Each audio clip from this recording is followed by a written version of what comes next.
Welcome everyone to the Trees Around the Globe Student Research Campaign webinar, and we are kicking off year 3 of the campaign. And we have a featured speaker today, Dr. Nancy Glenn, and she is a professor at the Department of Geosciences, director of the Boise Center Aerospace Laboratory at Boise State University, and also a NASA ICESat-2 Mission Early Adopter. And we'll hear some great science information from her coming up very soon.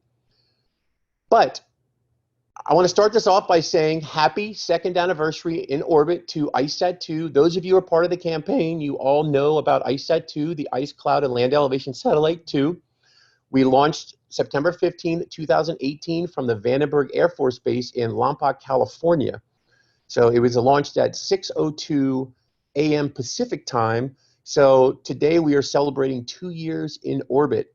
And in those 2 years, we have trillions of observations, coming from the satellite, looking at the ice, the height of the ice, the sea ice and ice sheets, looking at glaciers, looking at bodies of water, geographic landforms, looking at trees and vegetation. So we have lots of data, from all over the planet in those 2 years. And, we're looking forward to a lot more data, a lot longer in space with ICESat-2.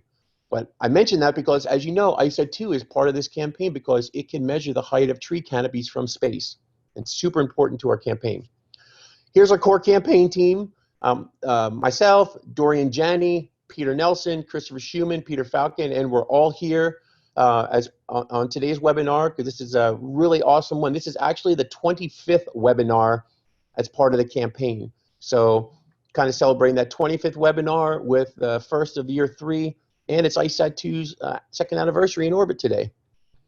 So I want to quickly go over why tree height is so important and why does NASA and the GLOBE program care.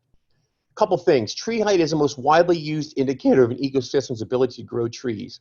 Tree height allows you to track the growth of trees over time, and the GLOBE tree height observations can help researchers understand the gain or loss of biomass, which can inform calculations of the carbon that trees either take in or release from the atmosphere. And NASA has missions that utilize onboard laser altimeter systems to measure the height of trees and vegetation around the planet. There's a lot of things that trees are important. There's a lot of reasons why trees are important to our planet. These are just a couple, and why we should care, why NASA cares, why the GLOBE program cares. A couple quick campaign metrics. This has been updated since last time. This is as of about 20 minutes ago, and we'll go all the way to, you'll see year 3. Just started September 1st of this year, and we already have 1,083 measurements from 522 global sites over these 3 protocols: tree height, land cover, and greenings. The full campaign, as you see here, since September 15th of 2018, coincidentally when ICESat-2 was launched into space, through, September 15th, 2020, we have 49,820 measurements from over 21,000 global sites. So the bottom line here is all the above represents just a small amount of GLOBE data in the database that students can use for their IBSS projects. There's a lot of data coming in just from the 2 years of the campaign so far, but just think of the 25 years of GLOBE and all the data that's out there. What is it, close to 200 million data measurements? So amazing amount of data. And there's those tools, the Advanced Data Access Tool, and then there's the GLOBE visualization system where you can fine-tune that data to specific dates and locations that you're looking for. So here we are for the first 2 years of the campaign. Here's where all the data is coming from: the trees, land cover, and greenings. You can see it's from all over the planet. Okay, we've had 25 webinars. This is the 25th. We have participants from 51 countries. I wish all 51 would come to each webinar, but we understand that a lot of them some of them may be sleeping now, so because we can't find that perfect time for everyone across the planet. But we also have a bunch of blogs up there that are updated frequently. We have 35 blogs that have over 91,000 views. So go ahead and take a look at those when you can. Quickly, I want to go over something that's different for year 3. And it's called the scaffold structure, where we have it sectioned into quarters. The first quarter, September through November of this year, we're going to focus on the science behind the campaign, the science of trees, of vegetation, of the carbon cycle, greenings, of land cover, okay? And we're going to focus on that science. And then the second quarter, from December to February of 2021, we're going to focus on how to take the science from the first quarter and make it applicable to planning student research for student research projects like IVSS. And then the third quarter, March to May 2021, we're submitting and presenting the student research. So whatever was presented or submitted to IVSS or other research projects, it could be school research ones locally, local virtual ones, ones that are done in other countries, of course, across the world. We want to have those students be able to focus their research during the webinars so they can present, and the educators can present their information during the webinars. And then at the end of year 3, June through August, we're going to highlight all of this, the 3 years of the campaign so far, in a 1 to 2 day thematic workshop where students can present. We'll have scientists, we'll have subject matter experts, we'll have hopefully some citizen scientists who want to partake in this. I know we have some citizen scientists on here right now because I've been going through a lot of emails with citizen scientists who want to become part of the campaign and see what's going on, see where their data can be useful for students and educators as well, and other citizen scientists. So stay tuned for all that. And you can learn all that on our website, which is really cool. So one of our primary goals here is something called the Thematic Overarching Research Question, or TORC in short. So if you hear me say TORC, that's what I'm referring to. It's that big question that we want students and educators to be able to answer with the research projects, and that is, why are or why aren't there trees in my local environment? And we understand that's a very large question to answer. Okay, that's a tough one. So with that said, we've created some example exploratory research questions to help answer the TORC. Okay, and this is just some example. You can find more on the campaign website, but questions like, where are all the trees in your location? What type of trees are around me? What can historical and current time series of imagery tell you about the trees in your location?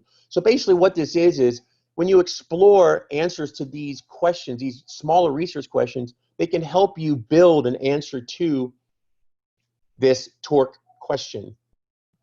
Hope that makes sense, but that's what we want to try to do. There's lots of sub-questions that you can think about, but then use to answer this larger question, why or why aren't there trees in my local environment?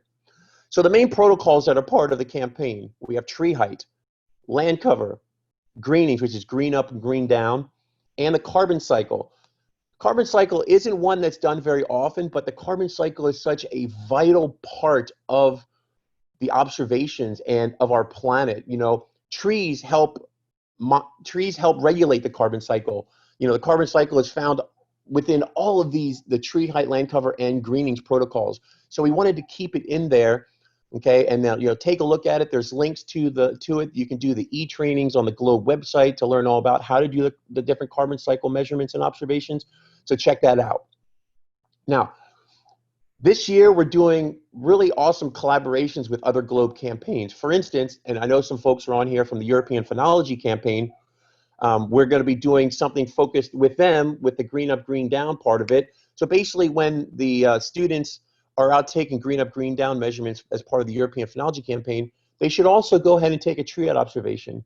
And if you are doing a tree height observation as part of this campaign, go ahead and take a green up or green down or a carbon cycle observation. We're also working with the Urban Heat Island Effect Surface Temperature Field campaign, where we can get the surface temperature in urban areas, in neighborhoods, in local communities in your area. But for instance, if you're out taking a tree height measurement, go ahead and take a surface temperature observation in the shaded area of the tree, and then in the area in the sunny, maybe it's a sunny section outside of the shaded area of the tree, so we can see what's really happening in that environment. Remember, that's what we really want to do. We really want to see what is happening in the local environment when you're taking your observations, when you're taking the tree height observation. And then Globe Mission Mosquito. I know a lot of you are probably part of that as well. There's something called tree holes that can actually serve as mosquito habitats in trees that can hold standing water, as you know, that are mosquito habitat breeding sites. So when you're out taking a tree height observation, if you notice a tree with a tree hole or maybe standing water around the tree, go ahead and take a mosquito observation, mosquito habitat observation as well. So we're going to be having things throughout the year where we're highlighting different parts of the collaborations where we'll be presenting at a European Phenology Campaign webinar. They'll be coming and doing a presentation and talking about what they're doing with their campaign and how you can get involved with that campaign as well. So we really want these to be able to blend together in some way, because these are all different parts of us understanding our planet and our local environment. So yeah, this is really cool that you know, all these different campaigns are going to be able to collaborate together. And my second to last slide before we go to the feature presentation, we have some major website sections that we've done some updating on, and I'm not going to take you to this because of time, but here are some of the major website sections that you can see, and you can go to the URL above, and we can put that in the chat as well.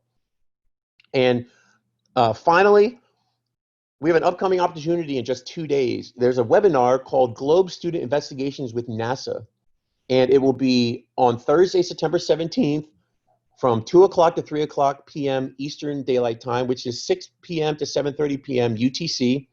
And there's a URL here where you can go and register for the webinar. And it's going to talk all about the IBSS. It's going to talk about the campaigns, what's happening with the campaigns. I'm presenting all about the Trees Around the Globe campaign, and then there's going to be presenters about different events, data sources, online tools. I know Peter Nelson is going to be talking about land cover as part of during this this webinar, the Globe Student Investigations with NASA. So check it out. If you want to register for it, you know, go ahead and check it out at that URL. And we will move on to today's featured science talk, and it is going to be with Dr. Nancy Glenn. As I mentioned earlier, she is a professor at the Department of Geosciences and director of the Boise Center Aerospace Laboratory at Boise State University, and also an ICESat-2 Early Adopter. And she's going to be talking about using satellites and ground-based instruments, the importance of tree and vegetation research to help us understand our changing planet. And this is the first science presentation for the first quarter of year 3 of the campaign. So I will go ahead and stop sharing my screen, and I will introduce Dr. Nancy Glenn, and she can bring up her presentation by sharing her screen.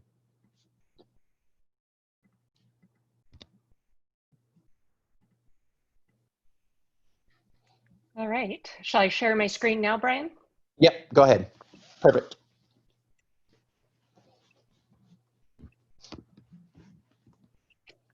Okay. 1 sec. I'm just getting organized on.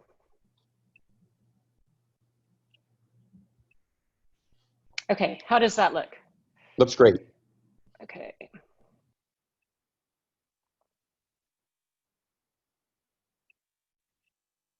Sorry, I'm just moving the panel out of the way. I'm hiding the video. Okay, well, hello everybody. Thanks so much for having me here today. I'm super excited to talk a little bit about my research, but also have an opportunity to chat with you all on what you're interested in and any questions you might have about what I do, or just learn more about what you're up to. So Globe is an awesome program, and I'm super thrilled to be here. So as Brian said, I'm going to talk about tree height research using satellite and ground-based instruments, the importance of tree and vegetation research to help us understand our changing planet. And I am hoping to just give a few introductory slides about what I do for this Trees Around the Globe student research campaign to get the thinking processes going. And I really want to make sure that I give a shout out to all that have supported this work over the years, mostly from my students, which I'll talk a little bit about today, as well as funding from NASA, Department of Energy, the National Science Foundation, and the US Department of Ag Research Service. And lastly, I wanted to give a call out to Homeward Bound, which is a year-long global leadership program that I'm lucky enough to participate in as one of about 100 women, where we're focused on how can we use our leadership skills together to make the planet a sustainable place for us and good place for us to live in the future. All right, oops.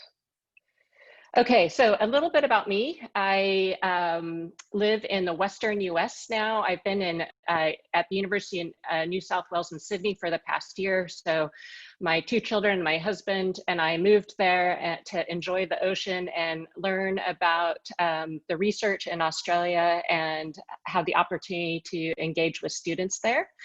I'm originally from the mountains of the Western US, and that's where I live now. And I love trees because I love mountain biking. And so my husband and I spend a lot of time exploring the trails around Sun Valley Ketchum, where I live in Idaho.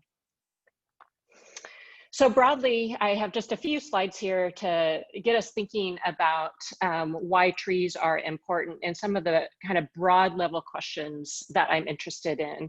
And I think many people are interested in. And one is just simply, what is the fate of our trees? So we have been aware of these catastrophic wildfires that have happened around the globe. And what's going to happen to these trees in the future? What's going to happen to the carbon budgets, et cetera? So this is a picture of an area in Australia, not very far from Sydney, to the west of Sydney, that a student of mine took, of a eucalypt forest.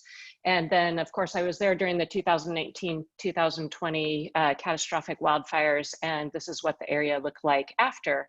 And so it's not just the trees, of course, but it's the whole functioning of the ecosystem, the animals, the organisms, the water infiltration, et cetera, that we're interested in understanding what is our future here with these disturbances. And then closer to home, in fact, right now I'm not in Idaho, I'm actually at my family's place in Northern California, and this is literally right out our backyard.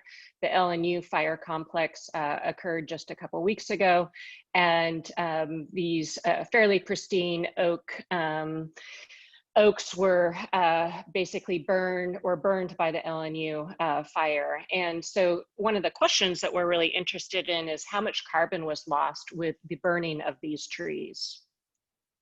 And as I mentioned earlier, it's not just about the trees, it's also about the whole functioning ecosystem, both above and below ground. And so this is a stream bed that has been impacted by the fires and, of course, the trees. And so now that there's not tree cover, as well as there's been changes to the understory, to the soil, to the mineralogy of the soil, what's going to happen to this stream and to the health of the water quality that animals and people depend on downstream. So trees play a very important role in all of these cycles. And I just threw this, I threw this picture in to get you thinking. We can talk about this at the end, but this is a road, of course, and there's a burnt tree here. It doesn't have the canopy anymore. This canopy is from another tree in the background, so I apologize. You probably can't see it from the picture, but this is the top of the tree. But yet we have something across the road here, and I was riding my bike across, and it took me a couple times to realize what had happened, but we'll talk about that. But ultimately, fires and trees also impact our infrastructure. So that's a little bit of a background and kind of a broad view of some of the questions that we're interested in my lab and with my collaborators and students. The other side of it is that I have a really strong interest in engineering and technology, and in particular with remote sensing, as Brian mentioned early on. And I'm going to talk today about LiDAR. This is not the only remote sensing technology I use, but this is an opportunity to introduce it here. And I'd be happy to talk more about some of the optical remote sensing that I do at a later time. So with LiDAR, we use a laser, and with that laser, we measure the round trip travel time as well as the intensity of that return, to get really precise information, mostly 3D information about the Earth's surface. And we do that from the ground, from a survey type instrument called a terrestrial LiDAR scanner. We don't do that from an airplane or airborne systems. It could be on unmanned aerial systems or a drone. It could be on a helicopter. It could be on a plane. It could be on a blimp, what have you. But we also more recently are doing this from space, as Brian mentioned. ICESat-2 is now available. And so what we have here are, in this particular picture here, is that we have three different perspectives, viewing angles. So we have something where we can see across, and we can actually rotate this scanner up and down. But ultimately, we're looking from a perspective from the ground, right? And then we have a viewing angle from an airplane, and then now we have a viewing angle from above the Earth. And so that's kind of an important thing to consider, and something we'll talk about again in subsequent slides. And I want to make sure to emphasize that ground measurements are extremely important. And I do lots of ground measurements, not just to validate what we see in the remote sensing, but because ground measurements are really, when you're on the ground and you can see what's happening, it makes a lot more sense when you look at remote sensing images. So this is kind of a side project with my daughter, but this is just an example of being out and measuring things about trees on the ground. So this is one of the first projects that I want to talk about, and what we're interested in is how does tree canopy affect snow depth? So as Brian already mentioned earlier on about the importance of tree height and tree canopy and measuring temperatures under the tree and outside of the tree, well, it's kind of think about the same thing. If snow is falling, a tree canopy can intercept that snow, and it can also harbor that snow once it does get below the tree canopy. And so really understanding the radiation budget associated with the relationship with trees, incoming solar radiation, and the snow below and around it is important, because that gives us an idea of how much water we have available for, whether it's for drinking water, for agriculture, et cetera, in our rivers, for fish habitat. So what we're interested in is really detangling and understanding the relationship between tree canopies and snow. Does it affect snow depth right around the tree, or does it affect snow depth farther away from the tree? And how do different tree canopies affect snow depth and snow extents differently? So I have a student, Ahmad, as well as a former student, Zach, who have been working on this. This is a project with NASA called NASA SnowX, and we have sites across the Western US where we're looking at this question. And to do this, what we're doing is we're using the ground-based LiDAR that you saw in the previous image. We're also using airborne data, and more recently, working with the ICESat-2 data. So we have to wait until we have enough overpasses for our study sites. And so we're just at that point now. But what we're interested in is getting these different perspectives and scales to be able to analyze the relationship between tree canopies and snow depth. So we can use these technologies to measure the depth of snow, which is what you see here with this blue line and this orange or blue surface and orange surface. But then we can also use these technologies to get a really nice 3D surface or 3D structure of the tree. And this is an example of looking at kind of more of an aerial view. This is with ground-based LiDAR. And so we can get, again, the snow depth out in the open, but then we can get also snow depths in between the tree canopies. And that's what we're really after. How is the snow depth different in between the tree canopies versus outside of the tree canopies? And do gaps such as these make a big difference compared to some of the tighter gaps that you see maybe in some of these other areas of this image? So those are the sorts of questions, and we don't have all of the answers yet, but one of the things that we have found, and you can ignore the left side of this slide for now, focus your attention on the picture on the right. These are 3D images of trees, and so there's millions and millions of points that represent these trees from our LiDAR. And you can see that depending if we're looking at a lodgepole pine or an Engelmann spruce, that the canopy structure is very different. And in fact, the foliage arrangement, so if we go from the bottom of the tree up to the top of the tree, the foliar arrangement, so how the branches and the leaves are arranged, are really different over on the left-hand side versus over on the right-hand side, right? And so what we've found is that really that arrangement of that foliage and being able to measure that with LiDAR is really important, because that impacts how much snow is not just below the tree, but is near the tree. And there's actually, we're finding this kind of transition zone of that effect out from the tree, well beyond just right below the tree. And so it has meters and meters of effect around it. And so if you can imagine many clumps of these types of trees, then that effect can get larger and larger. And so that's something that we couldn't measure without remote sensing and without LiDAR. So this is really exciting. But I would caution you on this and most of my other slides that it's much more complicated. And what Ahmad is finding is we also need to consider, of course, the wind and topography and how that plays a role with snow depth. So with snow accumulation and snow depth. And so I'll also leave this slide with just a question about how observations change with viewing angle and scale and what we might be able to sense with ground-based versus say something with ICESat, which is a much coarser, but is coming from a top-down perspective. So we can talk about that at the end. Another project I have, which is related, we're not necessarily looking at snow, but what we're interested in is how tree height and biomass are affected with increased warming and CO2. And this is an experiment, and this is an experiment that is funded by the US Department of Energy, Office of Science. It's called Spruce. And my student Jake has been working with DOE for a number of years, and there's a very, very large team of scientists, and we're just looking at a very small part in regards to the tree height and biomass change. But there are these chambers. This is in northern Minnesota. There are the chambers in which increased warming or increased temperatures and increased CO2 are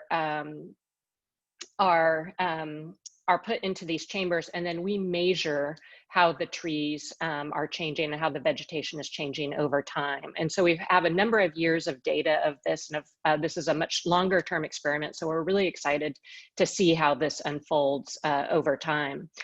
This is an example of one of the plots, and this is three-dimensional data from the LiDAR.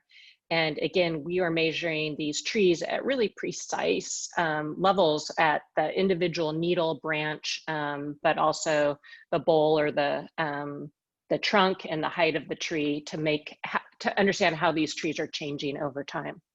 And what we found is that really it depends on the species. And so over on the left-hand side there, this is just a 2D image of some of the tree height measurements and biomass measurements that we've collected with our LiDAR between 2016 and 2020, so we can see growth. But we're measuring these. Black spruce and larch are the two dominant species at this boreal site.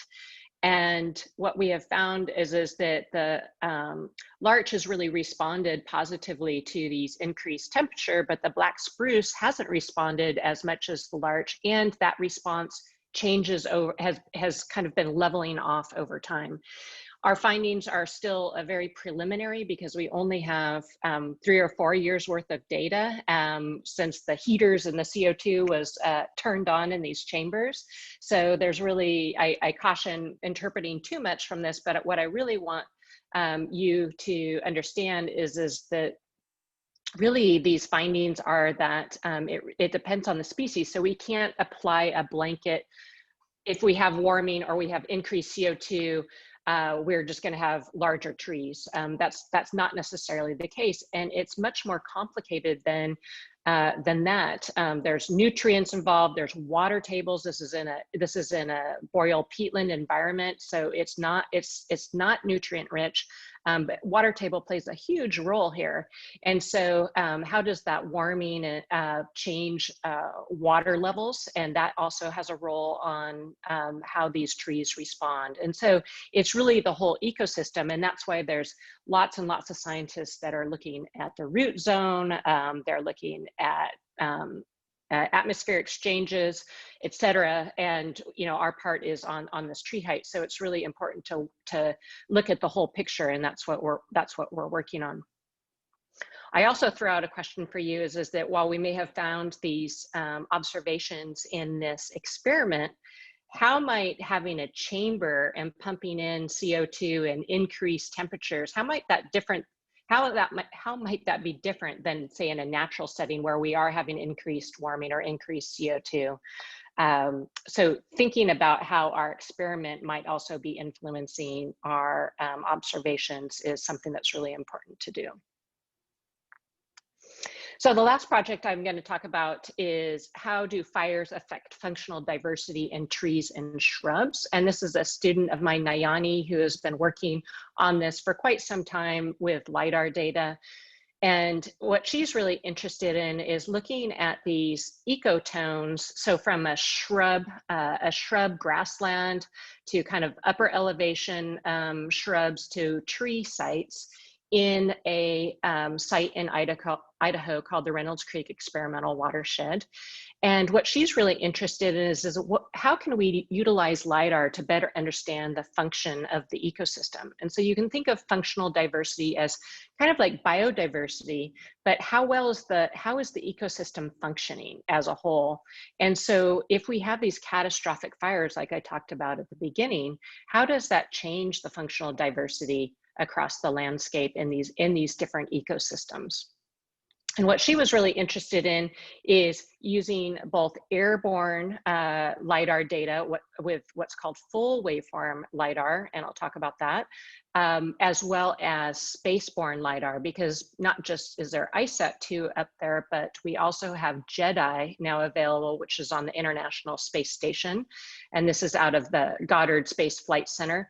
And they have JEDI is a large footprint, which means that it has a much larger area on the ground than, say, an airborne LiDAR system. And so what Nayani was interested in is that how can we utilize the full waveform variables? So instead of getting a point back from the LiDAR, we get a full waveform of the energy back. And how can we deconvolve or kind of deconstruct, if you will, that waveform to pull out really precise information about the vegetation, and doing that from an airborne perspective where we have really fine scale data, and using that to validate what we can get, say, from JEDI. And so some of the really exciting results that she found was that even though JEDI is much coarser, we're able to see very similar trends to what she sees with the really fine scale data. And so she looked at things like plant area index, so how much area on the ground do these plants cover, the foliage height diversity, which is the same thing that I talked about with the SnowX, where we're looking at how the canopy is layered in the vertical direction, as well as just looking at heights. And I think the other really relevant finding that Nayani had from this project is, and I apologize, I cut off the y-axis here, but this plot over here is in regards to her question about fire and functional diversity. And so this is time since years burn on the x-axis, and then on the y-axis is functional divergence, and a comparison between, essentially, if you want to think about how the ecosystem is functioning within a burn compared to the area around it that is unburned. And what she found was that time since burn went on, so for example, this Rabbit Creek fire that occurred in '96, that the ecosystem has almost recovered, in the sense that from a functional ecosystem perspective or functional diversity perspective, the area that's been burned is starting to look a lot more like the unburned, whereas a more recent fire, they're very different. And so you can really tell that the area that has burned, it has not recovered at all. But I guess, the warning here is that it's great that, in these examples of these fires, especially the Rabbit Creek fire, that there's been recovery, but that burn was in 1996. So that's 25 years ago. And so it's now that landscape's starting to recover. But if we're having these catastrophic fires every year, how is the landscape and how is the vegetation going to keep up and recover? And while these fires are happening year after year after year, and what we see in the Western US is, of course, a dominance of invasive species like cheatgrass, because that's what can grow back very quickly, whereas some of these native shrubs and trees have a much harder time. So I talked about LIDAR, and I'm just gonna whet your appetite, hopefully, for maybe another opportunity to be invited back to talk about spectroscopy. And that's because we have some really exciting opportunities with using optical data. So using data from the visible out into the shortwave infrared. And the reason why now is such an incredible time is that there are space agencies around the globe that have plans or have already launched hyperspectral instruments. And I've been working with NASA on the surface biology and geology, what we call designated observable, to identify what are the components of a hyperspectral sensor that would really make impactful opportunities for the science in ecosystems, in agriculture, in coastal zones, in snow, in volcanology, in geology. And so this is a potential new mission that might happen, in the next decade. And now's the time to really get excited and get ready for it.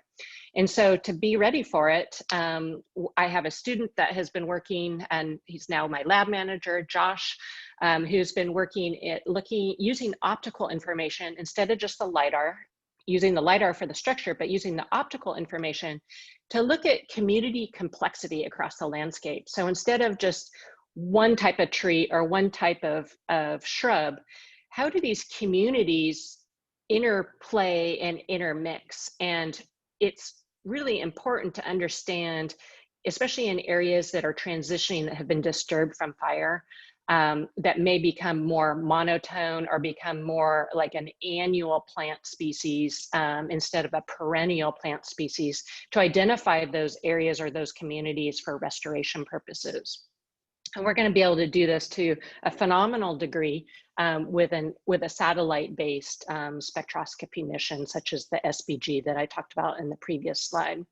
But what Josh has been able to do with satellite data like Landsat, as well as Sentinel data, is create these really large-scale landscape maps by layering temporal optical data with some LIDAR to look at these different communities. And PFT is just plant functional types, so different kind of community assemblages across this area. This is in Idaho, in southwestern Idaho, to really help land managers target areas for restoration. So this is just a teaser of what we can start to do with both LIDAR and spectral data. So I think I will end it with that. And I have a couple questions that I'm just throwing out to get our discussion started. And I think there's probably lots of other questions that you might have along the way as well. But one would be, what might you consider when designing a field campaign for remote sensing observations? Well, if you're using a camera or a camera on your phone, that's a remote sensing observation, right? Or if you're using Google Earth, that's a remote sensing observation. So what are the types of, how would you make sure that you designed your field campaign to be congruent with your remote sensing observations? So that's a good question to talk about. Secondly, what tools could you use to answer research questions similar to what I've talked about today in your local area? And I think that Brian has well equipped you for that. And why is it important to investigate several sources of data when researching trees? So I talked about LIDAR, I also talked about spectroscopy, I talked about ground measurements, and I also talked about all the, not in detail, but I mentioned all the other types of measurements that we need to make. It's not just about the trees, right? And so, yeah, let's talk about that. And I think my last slide is just has my email on it, because I know that there's lots of people that haven't been able to make the call today that may be watching this, and I would love to hear from you. Email me anytime, nancyglenn@boisestate.edu, or if we run out of time today, for those of you that are here, please email me with any questions or thoughts, etc. I'd love to hear from you. Okay, I'll stop there. Dr. Glenn, this is Peter Falcon. Thank you for such a wonderful presentation. It was great to see not only the research that you're doing, but all the students that you mentor as well. Your presentation was so well put together. You actually answered a lot of the questions I jotted down as you talked. I was like, that's a good question. I'm gonna write this one. and then later on you answer that. So maybe you can elaborate a bit. I'm going to go ahead and unmute everyone. So if there's any questions, please feel free to ask. And if not, then feel free to keep yourself muted. Let's see if I did that correctly. Yeah, I believe so. Is everyone unmuted? I think so. Are there any questions I'd like to mention to the participants here? We have a lot of teachers, partners in the GLOBE program, as well as some students. So if there's any questions, please feel free to ask Dr. Glenn at this moment. Okay, well, I do have one. Earlier in your slide, you showed some of the fires from Northern California in the burnt area. My question is, how long would it take for an area like that to have regrowth and go back to its original state? Uh-oh. Yeah, that's a really great question, and I can hedge and say it depends, because if we're talking about native vegetation or we're talking about non-native or invasive vegetation, and so what we see a lot in the Western U.S., and this is also true in Australia, is that in these burned areas, we see grasses returning fairly quickly. Typically, it really, typically we have these wildfires that are occurring in August, September, fall timeframe when it's dry, but then we get some sort of rain or precipitation in the fall, and by spring we usually have some type of understory grasses that have returned. The issue is whether those grasses are invasive or are they native. If they're native, then we're lucky. But the non-native or the invasive grasses tend to dominate and can use up resources pretty quickly and crowd out a lot of the native grasses.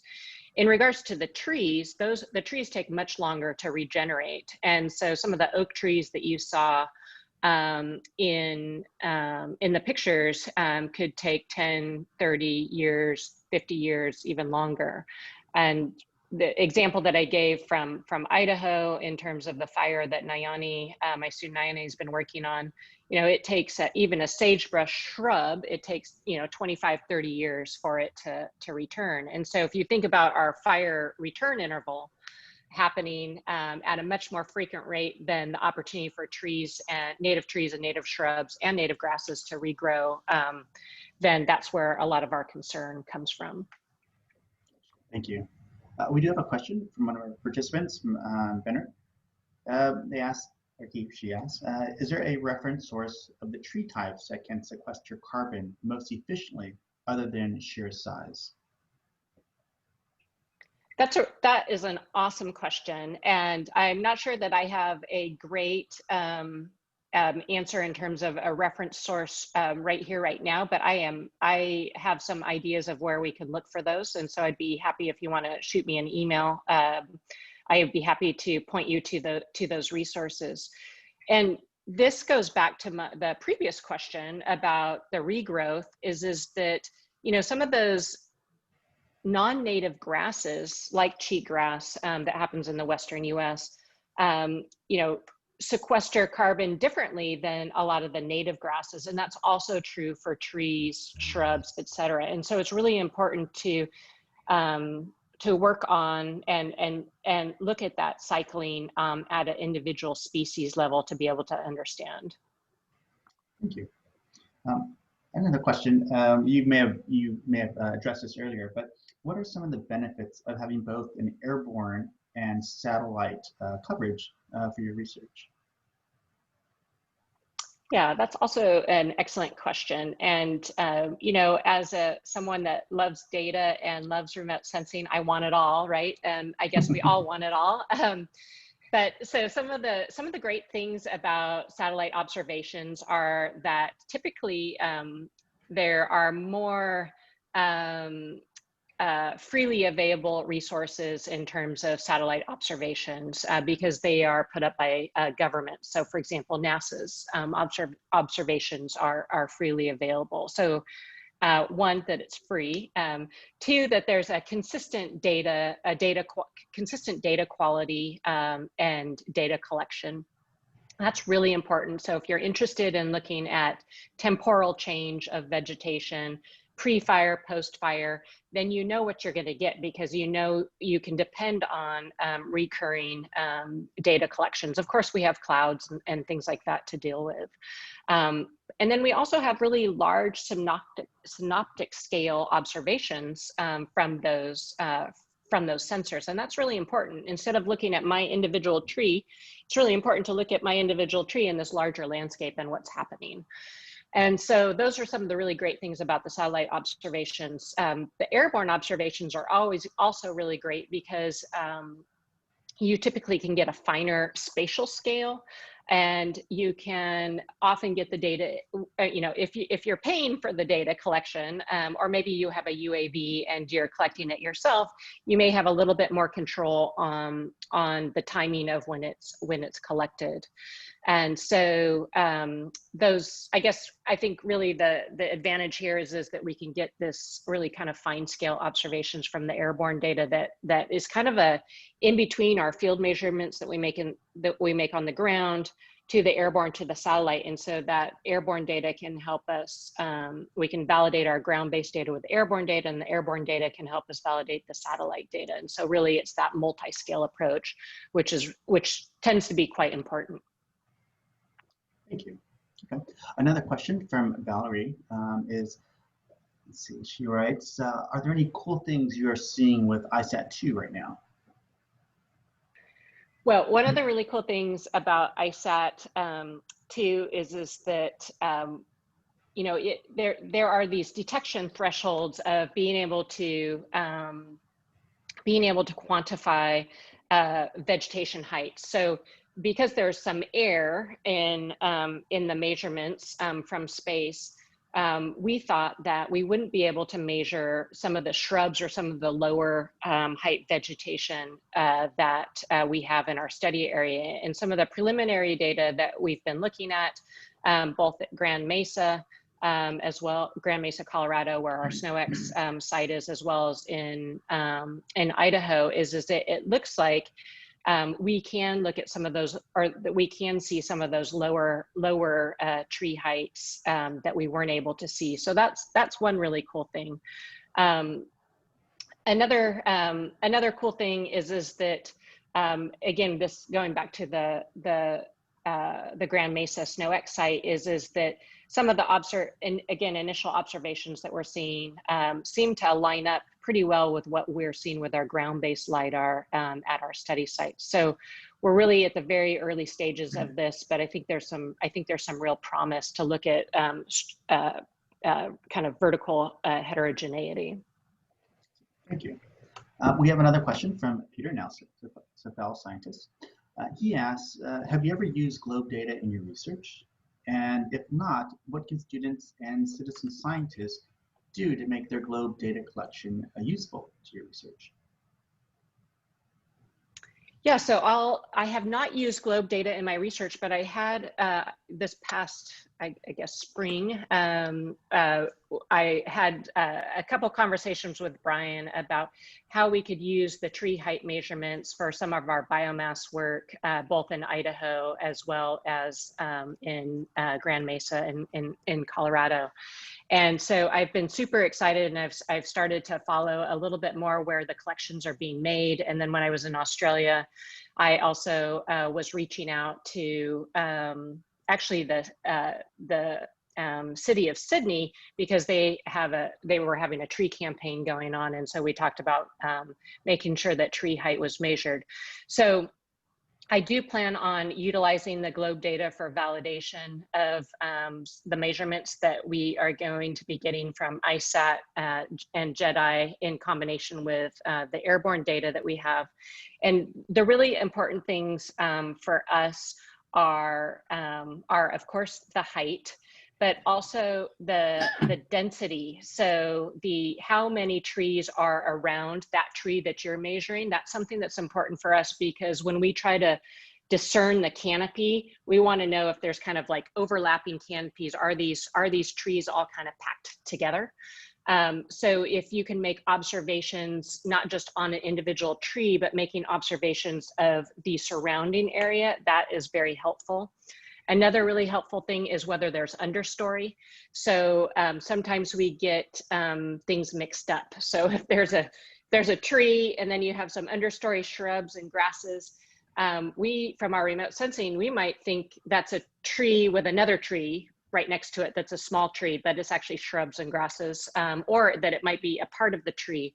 And so the more you can say and record about what's underneath and right next to the tree would be really helpful.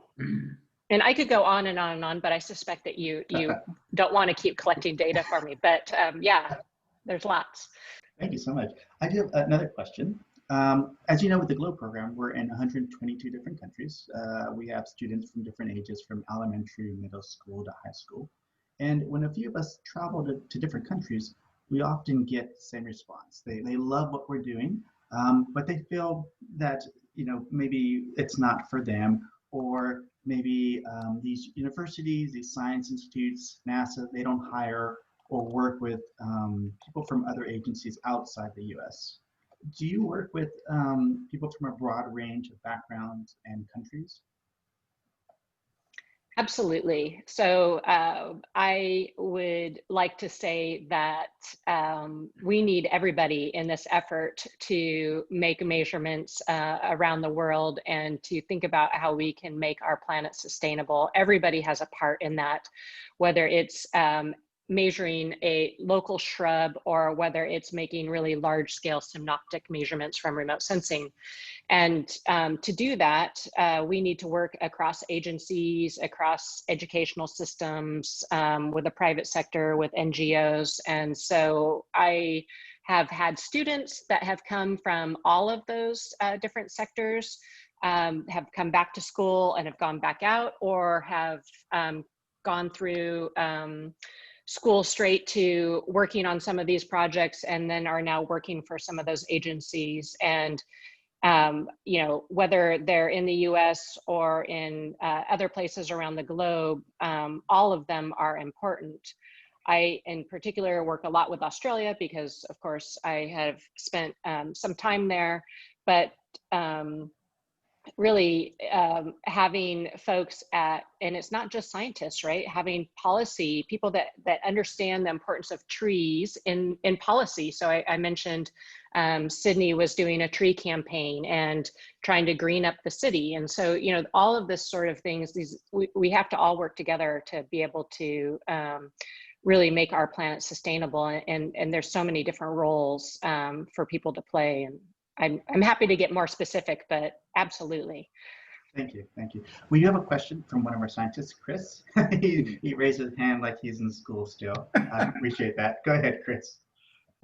Nancy, great talk. And I want to throw out an answer to your first question, which is the burn mark across the highway is the trunk of the tree, which is now gone, that was burning, I'm guessing. And the reason I could guess that pretty easily was here in DC area, we have highways that have huge burn marks on the shoulders all the time from the people who forget to change their oil and basically light their car on fire. So the burn mark is quite familiar, although from a very different source.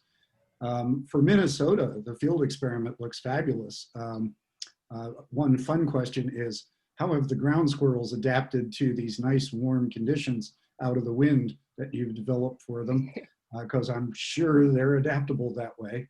And secondly, in one of our earlier webinars, we talked about species migration across Minnesota from some researchers that are working specifically in that area. And how can that impact your rather site-specific results? The fact that the trees that used to grow there are now growing farther north, preferentially, et cetera. Anyway. Yeah. Oh, go ahead. No, that's it. Okay. Yes, so back to the tree burn on the pavement. So yes, that was basically a tree was burning and part of it collapsed onto the pavement and melted the pavement. And it took me a couple times on my bike going back and forth going, where are what's going on here? And I started to look at the side of the road and see all these burned trees. So that was one of many instances. And, you know, it gets you thinking about, you know, that's what it's doing to the pavement. What is it doing to the ground and the area around in terms of the soil nutrients and et cetera. And so there really is this kind of larger picture here. In regards to Minnesota, so our chambers are closed. Well, there's an open top chamber, but they're quite tall. So the squirrels haven't been able to get into our chambers. But in terms of the experiment, you're absolutely right that we're making these experiments in these chambers, and so there's some effect of the chambers themselves, and they're fairly site specific. But those species, those boreal species, are fairly representative of many boreal areas in North America and across the globe, Europe, Russia, et cetera. And it's interesting to compare some of the results that we see in terms of the warming to some of the other warming experiments that have occurred. And again, we see a lot of fluctuations between species. And so if we start to, you know, if we look at a species specific observation versus looking at a community or a whole community in terms of our carbon fluxes, for example, or our differences in biomass, then we can make different interpretations about that. So yeah, it's definitely very important to be able to scale up from those chambers to a broader scale. And we'd like to do that across the larger peatland bog that site is located in. And so we need students to do that. So maybe somebody on the call is interested. Excellent. Okay. I have one more question.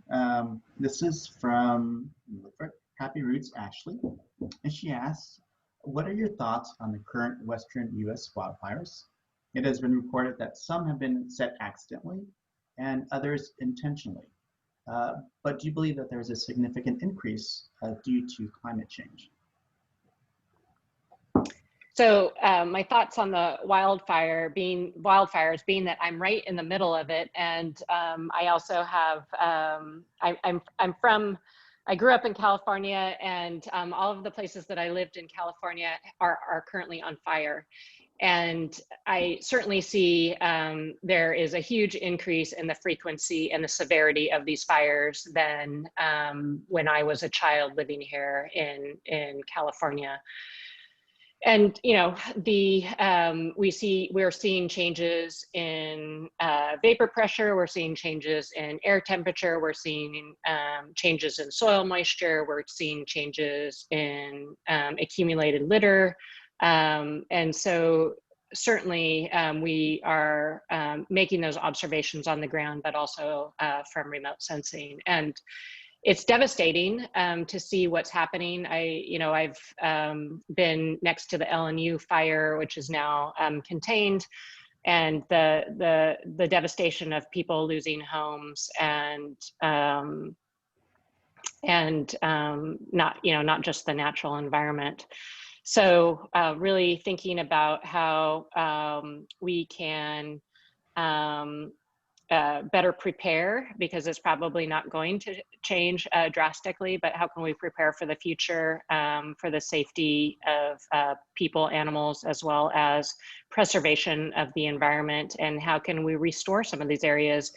There's a lot of restoration efforts post-fire, and the question earlier about carbon sequestration and that really relates to what should we try to help restore and replant in some of these areas. So yeah, it's tough.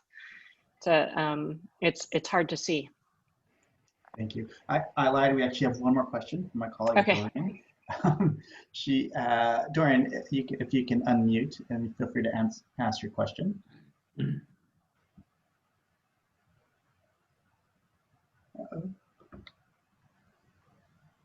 Let's see where to go. Dorian, you're still muted. Do you want to unmute and go ahead and ask your question?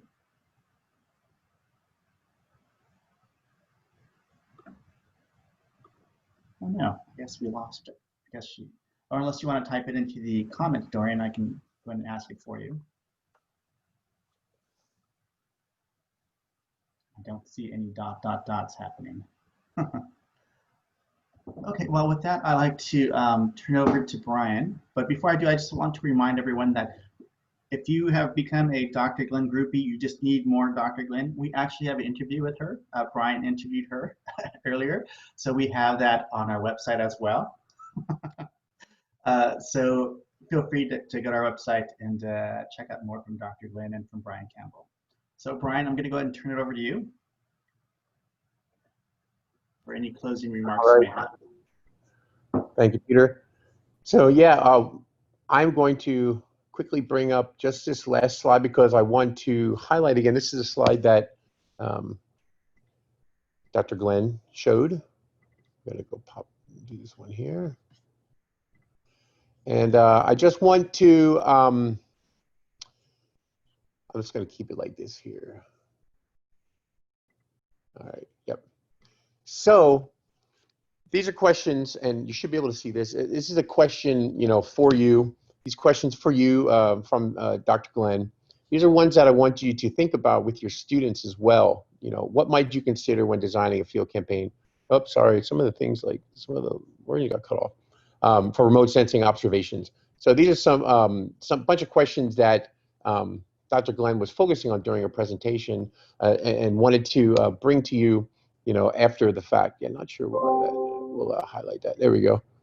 Strange. All right. Lots of good old technology stuff going on today. All right. So yeah, take a look at these questions and think about these because IVSS is happening in the spring for the GLOBE program, and we'd love to have you look at the area in your local environment using tree height, land cover, carbon cycle, greenings. These are some questions that you could use. These could be some of these questions right here can help you answer that larger question, that TORC question, thematic overarching research question. Why are or why aren't there trees in my local environment? And we had a couple other things like scheduled for, we have more science talks coming up, in the next few months. We're going to have a lot of things on online tools and some more trees in the news. And then next time, Dorian Janney will share something she's worked on with story mapping, how you can do that as part of research. So, stay tuned for all that. And remember, we have the webinar coming up on Thursday, the GLOBE Student Investigations with NASA, and that info is there. I will send along when this recording of this webinar is available and archived on our campaign website. Please feel free to check out the website anytime because there's lots of good information on there.